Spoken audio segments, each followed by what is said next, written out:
Hi, I want to begin by saying I appreciate you clicking on this video and clicking to watch, and even if it's one person that sees this or more than one, I don't care.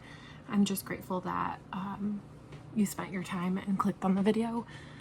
I have wanted to launch this channel to hold myself accountable in the budgeting sphere for a while now. I have been watching cash budgeters and budgeting channels in general for probably 10 years now and have debated making my own channel on so many occasions, but I always find myself feeling like I will never be at the level that other people are at, or my budget isn't as large as the budgets that I see online, or my situation is a little bit more unique than other people's. And so I decided that enough is kind of enough, and I want to do this, A, as a creative outlet for myself, B, as accountability, and C, so that maybe one other person who sees it might feel that they're not behind. I am 28 years old and I feel behind sometimes when I compare myself to other people my age. And I know that a lot of other people that I watch, some are in their 30s, 40s, 50s, etc., and they, corroborate feeling that same way at the age that they're at. So I know that this is not a individual thing, and this is kind of a societal thing. And so I'm hoping that by sharing this, I not only hold myself accountable, give myself that creative outlet, but also maybe I inspire somebody else.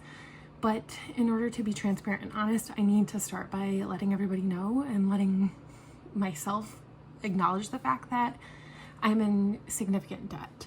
I am in a total of $98,000 in debt, dang near $99,000, and none of that is a house.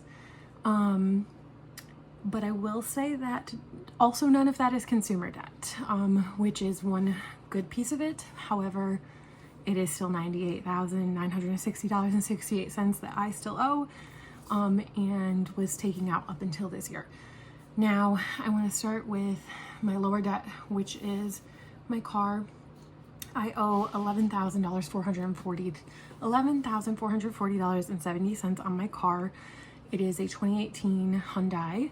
I expect to run that car into the ground, and until it literally dies on me, or I end up in a position where I end up giving that to maybe like a partner or a friend or something like that, and then investing in a new vehicle when I need to. However, the current plan is to keep this vehicle until the wheels fall off of it.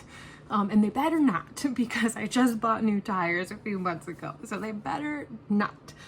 They better knock it off. But irregardless, I do owe money on this car. I would like to pay this car off early. It does have a pretty high interest rate. I actually am recognizing that I did not put the interest rate there on the paper, but it is at an interest rate of 9.95%. I have tried multiple times to refinance this car.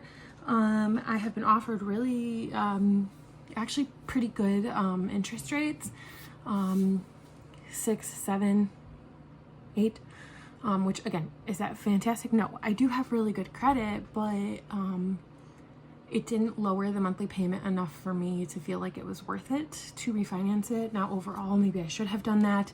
It's still something I might consider in the future. I'm moving forward with this debt payoff, but that is where I'm at with my car. And then we're going to get into the rest of my debt, which is all student loans. I owe almost $88,000 in student loans. I do have a master's degree. I work as a nurse, and I am working on becoming a nurse practitioner. I have not yet sat for my board exam, so that is in the works. That is one of the reasons why I felt comfortable taking out this amount of student loans. Obviously, in an ideal world, I would have not taken out this significant of an amount of student loans. But that being said, it was always my goal to earn my master's degree in nursing and to become a nurse practitioner. So although it cost me significantly in the form of debt, I am glad on a personal level that I achieved something that I had always wanted for myself. That being said, as you'll notice, the first 4 loans are not only chunky in their total value, but those interest rates are absolutely brutal. I have an 8.08 interest rate, I have a 7.05, I have a 6.54, 2 of those, and then the rest of them, loans 5 and down, are not so bad. I'm not as worried about the loans that are sitting under that, like 5.05%. I'm a little more okay with that than our nice chunky 6.5s and up. So, I mean, out of my debt, out of my student loans, I mean, close to 30 or 40,000 of it is at a nice high interest rate there. So I do want to make a plan and figure out what I'm going to do as far as how I want to pay this off. That being said, some things are still up in the air. First of all, I'm still working as a nurse, so I'm making a nursing salary and not a nurse practitioner salary. Hopefully that will change towards the middle to the end of the year. However, those things do take a bit of time to kind of transition over. So my current plan is to figure out how I'm going to make some additional income, because I have some savings goals in addition that are coming up. So I need to balance how to save for the things that I want, how to pay off the debt so I can live a little bit more free and get to the other goals I want, such as buying a house in the future or having a child in the future or anything like that. Those things are all going to be extremely costly, and I want to start preparing to be able to do those things that I want for myself in the future, but also acknowledging that I still owe $99,000 in debt that I need to take care of. And I want to prioritize myself in the form of savings and debt. The next video that I do will probably be a budget with me for the next 2 weeks, and then I'll show you guys my cash envelope setup. I think that will be the next video that I will do. And then in the next couple weeks, or maybe a week later or something to that effect, I'll talk about what my plan is about what I'm going to do about this debt. It is hard to make a specific plan at this point in time because I don't know how my career trajectory will change quite yet. I know that I will get a part-time job as a nurse practitioner sometime this year, and I plan on using my nursing income to be my living income, and I plan on my nurse practitioner income being my saving and debt payoff income. Right now I also do shipped shopping on the side, so like grocery and like order delivery from like Target and Meijer and things like that. And so that income is all being sent to my savings goals right now, and eventually maybe that income will become extra debt payoff, or my nurse practitioner income, once I become one, will replace my shipped income, and that will all be debt and savings income. I don't have all the logistics figured out. And I also want to say that if you don't have the logistics figured out, that is okay, because we're making steps and we're putting it on paper. We're putting the, pen to paper, as they say. We're acknowledging that it's there. I see it. I notice it. I'm going to do something about it. I don't quite have the steps figured out, and sometimes that's just how it goes, and you may have to adjust along the way. I might develop a plan and say, hey, this didn't work. I'm going to have to adjust. So I just want to put this out there to show other people that it's possible, and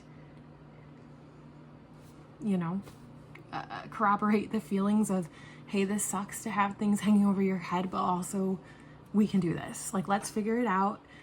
It's going to be a long time to pay it back. We need to live a little along the way. I'm still saving for retirement along the way. I know that's kind of controversial, but I am still contributing to a 401k on the side. I am still doing a teeny bit of investing on the side, but that is why it is called personal finance, right? Everybody has a personal journey with their finances, and this is just mine, and I just want to share where I'm at. And I will be open and transparent that I have made mistakes along the way. I will probably continue to make many mistakes, but I will own them and be honest with you and tell you what they are and how I can learn from them. One of the biggest mistakes I made was taking out a car at 9.95%. I wish I would have gone through a credit union and financed a car at a lower interest rate. But again, not something I knew at the time when I needed the car. I wish I would have looked into different options with my student loans. That being said, all of my student loans are federal. They're not private. So even though they are federal loans, those interest rates are really high. So maybe figuring out something I could have done along the way. But again, hindsight is 2020. What we have now is what's in front of us and what we're going to do with that. So I appreciate your time. Thank you so much. If you would please consider commenting and subscribing, that would be awesome.